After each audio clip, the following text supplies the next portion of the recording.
Lucas Pedrosa, sua vez de apresentar o trabalho em grupo.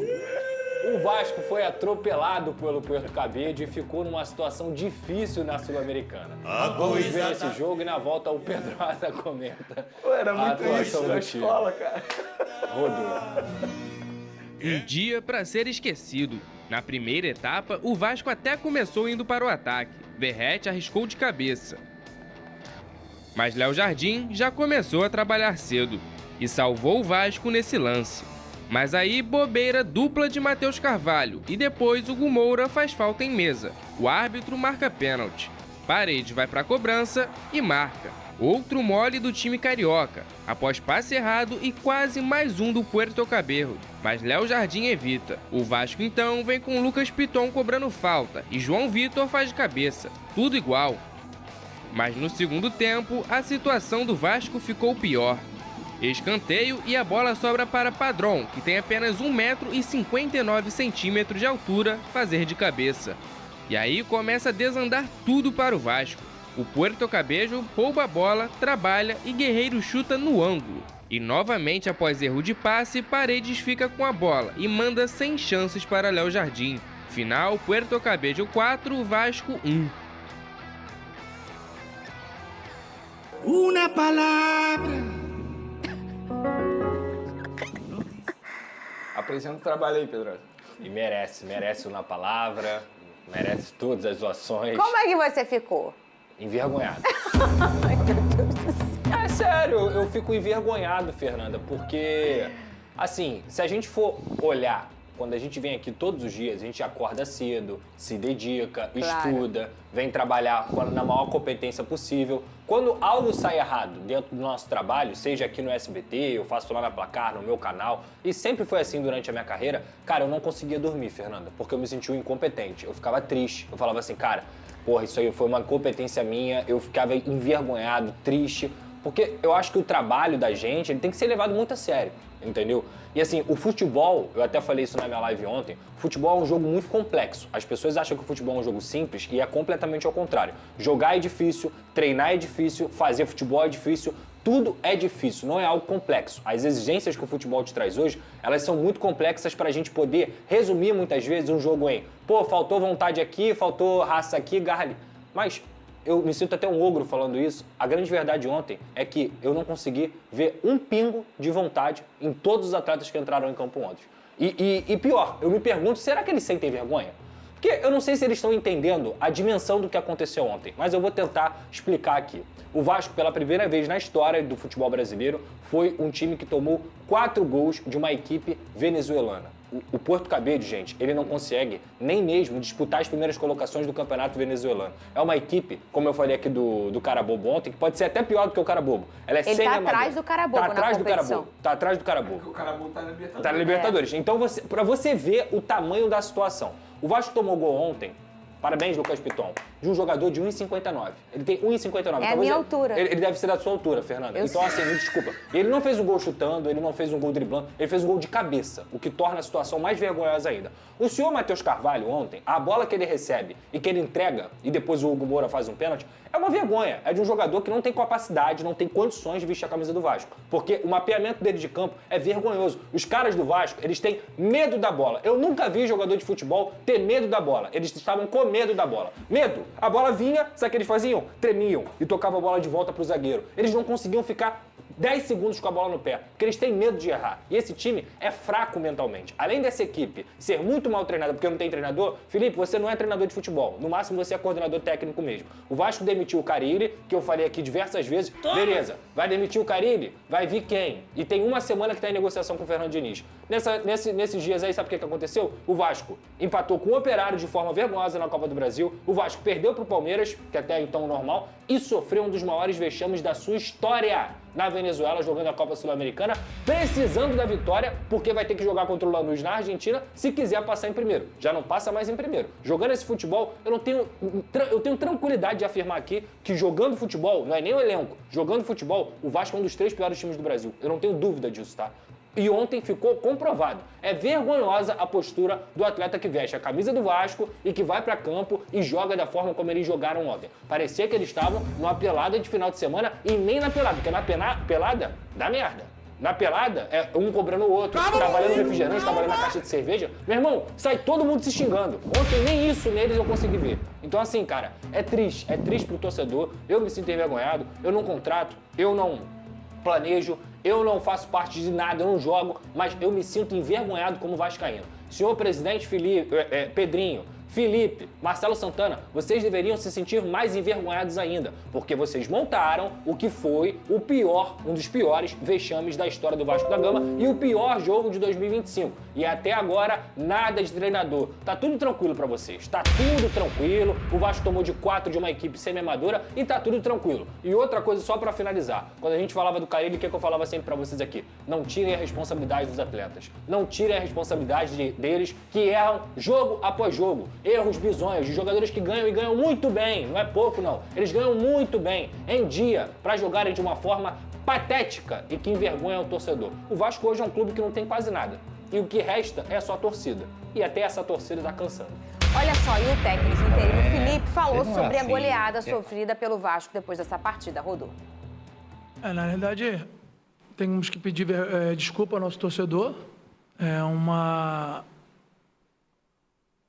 um jogo para se esquecer, faltou muita atitude dentro de campo, muitos erros individuais, isso acabou prejudicando. Tá aí o Felipe falando, o Vene Casagrande, o Vasco que, desde que ele tá de interino, ainda também não teve bons resultados, né? A gente falava aqui muito do Carille, a gente já falou da importância para o futebol brasileiro, que é o futebol mundial, que é ter um treinador. A gente sabe que os erros acontecem, o Pedrosa trouxe isso muitas vezes aqui, gente, o Carille não chutar o gol e tal. E a situação do Vasco deu uma piorada, né? Não tava ruim e piorou com a saída do Carille e o Vene Casagrande. Fernandinho, eu fico muito tranquilo em comentar isso, porque eu sempre achei aqui que o Carille era o menor dos culpados. Eu acho até que ele estava fazendo até um bom trabalho diante do que ele tinha à disposição dele e a diretoria demorou a entregar peças importantes que ele havia pedido desde o começo. Dito isso, ele foi demitido. E agora tem o Felipe como interino. Mas eu não posso tirar a responsabilidade do Felipe, embora ele seja interino. A gente está vendo uma queda de produção no Vasco da Gama de uma forma absurda. E o Felipe tem culpa nisso. É ele que está treinando a equipe, no dia a dia é ele que treina, é ele que arma a estratégia. E a estratégia que ele vem armando não tem dado certo. Vídeo o que aconteceu nos jogos anteriores, vídeo o que aconteceu ontem. Ontem foi um dos maiores vexames da história do Vasco, não é em competição internacional, da história do Vasco da Gama. A forma como o Vasco perdeu ontem, e repito, e eu concordo plenamente com o Pedrosa, os jogadores parecem normalizar esse tipo de situação, que eu não vejo nem um pouquinho de indignação, exceto o Verratti. Inclusive, ele, após o jogo, deu uma entrevista à ESPN, uma entrevista que eu considero perfeita, de um jogador que tem vergonha de viver isso que ele viveu ontem com a camisa do Vasco da Gama. Você vê o Verratti extremamente revoltado, falando que a culpa é dos jogadores, que não tem nada a ver com o treinador, que a culpa é plenamente dos jogadores, e ele está certo. A culpa é dos jogadores, porque a forma como os jogadores atuaram ontem parecia que era um amistoso, e não era um amistoso, gente. É uma competição internacional que o Vasco da Gama está disputando. Eles estão deixando o Vasco de uma maneira extremamente inferior na história do... Sabe, olha esse time, cara. Olha esse estádio, cara. Parece, juro pra você, parece o estádio que tinha lá no do tamanho da Fernanda lá. Olha isso, cara. Dia os baixinhos precisam brilhar, é um time muito mal treinado, é um time extremamente amador da Venezuela. Então, esse é o mesmo estádio do Carabobo que o Botafogo jogou. Exatamente. Então, assim... Eu acho que os jogadores do Vasco da Gama têm que ficar com muita vergonha do que aconteceu ontem, porque, de fato, é para ficar marcado na história do Vasco de uma maneira extremamente negativa. Ô, Lucas Pedrosa, o Vene apontou aí a questão dos jogadores realmente assumirem, o Verratti assumiu a responsabilidade, o único que falou, geralmente é sempre ele que fala. Você encontrou mais algum erro ontem na construção desse jogo? Os 2 gols que o Vasco tomou de 4, o Vasco tomou de 4, tá, gente? Tomou 4 do Carabobo. Tem 2 gols que foram erros novamente individuais. O primeiro, do Matheus Cocão. Porto Cabejo, o do Porto Cabejo, perdão. Fico louco, cara, fico louco. O primeiro do Matheus Cocão, que foi no momento que o Paulo Henrique bateu um lateral muito ruim também, mas o Matheus Cocão... Cara, o volante, ele tem que ser, sabe ter o quê, Fernanda? Mapeamento do campo. O volante... Visão periférica. Antes dele receber a bola, ele tem que fazer isso aqui, ó. Para saber o que ele vai fazer. Quando ele dominar, qual sequência que ele vai dar na jogada. O Matheus Cocão é o cara que, primeiro, ele tem medo da bola, parece que tá pegando fogo. E segundo, ele não consegue olhar, ele não consegue saber quem tá ao redor dele. E para piorar, tá ao lado dele o Hugo Moura, que Quantas vezes eu já falei aqui também? O Hugo Moura e o Cocão não podem jogar juntos. São jogadores que se anulam. São jogadores que deixam a saída de bola do Vasco lenta e nem mesmo no poder de marcação eles conseguem ajudar. O Felipe foi lá, colocou eles juntos de novo. E o Felipe, gente, eu fico abismado. O Vasco no primeiro tempo já poderia ter tomado 2, 3 gols do Puerto Cabello. E o Felipe no primeiro tempo, ele não mexe no intervalo. Ele vê um primeiro tempo bizonho, vergonhoso, e ele volta com o mesmo time. Ah, vou botar o mesmo time. E sobre o grupo, Vene, inclusive dos jogadores, vale lembrar. Esse é o mesmo grupo que tomou de 4 do Criciúma, em São Januário. Esse é o mesmo grupo que tomou de 6 do Flamengo no Maracanã. E esse é o mesmo grupo que tomou de 4 ontem do Puerto Cabello. Lembra quando eu falei aqui, a mentalidade deles é derrotista? Da entrevista do Paulo Henrique, do Léo Jardim, que nem são os piores culpados, mas o grupo tem mentalidade derrotista. O grupo é frágil. O grupo não sabe o que é vencer. Não tem vitória na veia. E pra piorar, não sabe o que é representar a camisa do Vasco. Tem um ponto em relação ao Felipe, que ele quer trabalhar de uma forma, o estilo de jogo dele, mas ele não pode exigir do Matheus Cocão, ele não pode exigir do Hugo Moura, algo que eles não têm. É a mesma coisa que o SBT me pedir notícia do dia a dia do Manchester City. Sabe, não faz o menor sentido. O Felipe precisa entender o que os jogadores dele podem entregar em campo. E parece que ele não entende isso, porque ele continua insistindo no mesmo erro, botando o Hugo Moura pra fazer saída de bola. Quer fazer uma saída de bola boa? Bota o Jair, pô. O Jair é bom Não, nisso. ele não bota o Jair. Quem joga futebol não pode jogar, Vene. O Jair, que é jogador de futebol, mas que ele erra ou não erra, mas ele é jogador de futebol, ele não tem medo da bola, esse não pode jogar, não pode. Ele tem uma boa saída de bola, não tem? Ontem, ele levou... É ótima. O Jair é o melhor volante em E termos ele não técnicos bota, do Vasco. cara. Ontem, inclusive, o Vasco levou o Lucas Zucarelli, tirou o moleque aqui do Rio de Janeiro, levou pra Venezuela, Pra não usar. não ficou nem no banco. Não ficou nem no banco. Entendeu? Diz que é pra juntar milhas. Ah, deve ser. Você não tá com milha boa, Deve você? ser. É, Venê? Pô, eu fico imaginando o Zucarelli. Olha aqui, ó. E tem informação, tá? Tem informação de Fernando Diniz. Fala, Pedrosa. Vamos lá.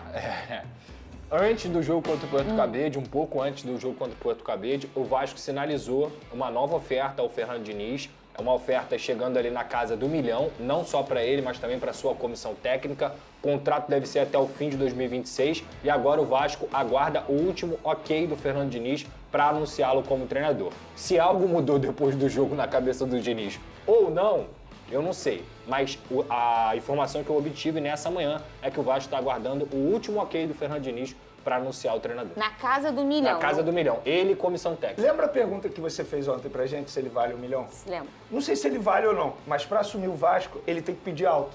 Porque ele vai ter um trabalho absurdo para fazer esse time jogar. Então ele tem que ganhar muito bem para poder fazer esse time jogar. Ele e a comissão, porque a preparação física do Vasco é uma vergonha, porque o mental desse time é uma vergonha, e aí ainda vai para a parte do campo. Muito bem, mais informações aí durante o dia do Fernando Diniz, canal do Pedrosa, você sabe tudo de Vasco por lá. A Taça do Mundial de Clubes está fazendo aquele tour. É, galera. Que situação, né? O maior vexame do futebol brasileiro aí. Ah, aí. Maior vexame do futebol brasileiro. O Vasco passou aí no cartão de crédito, né? Teve que parcelar esse vexame porque à vista ficaria muito caro. Que brincanagem, hein, mano? Que brincanagem do Vasco. Tomar quatro gols de um time chamado Porto Cabello. Porto Cabello. O estádio, cara, parecia o campinho que tem aqui. Parecia um campinho que tem aqui. E por isso, eu acho que hoje, na verdade, vamos ser sinceros. Vamos pôr o pezinho no chão agora aqui. Eu acho que tem muito. Você que joga futebol, você joga ao lado de um cara que se fala, caramba, ou você é esse cara. Você joga ao lado, ou você é esse cara que joga ao lado do cara. Caramba, esse cara joga. Esse cara aqui joga bola. Ou eu jogo pra caramba, né? Jogo bem. Aí o treinador, um técnico, o cara vai lá, faz um curso hoje aí, sei lá qual é a exigência de fazer um curso para treinador lá no outro país. Aqui tem que passar pela tal da CBF, né? Porque os caras têm que arrecadar. Mas essas informações eu acho que tem aí para todo mundo hoje. Esses caras vai pegando, pô, aquele cara ali joga bem, aquele cara ali é um bom zagueiro. São os caras ali que às vezes os clubes não pegam, né? Por uma atuação ruim, coisa e tal. Mas não são jogadores ruins, são jogadores bons. Então o cara faz aquele catadão e realmente esse catadão pode ser um time competitivo, né? Pode sim, acredito que dá para ser um time competitivo, mas não do nível que aconteceu contra o Vasco. Dá para ser jogadores competitivos? Dá, mas do jeito que o Vasco perdeu o jogo, não dá. Não dá para perder, dá para ser competitivo. O cara foi lá, competiu contra o Vasco e tal, mas no final das contas, 1-0 pro Vasco, 2-1.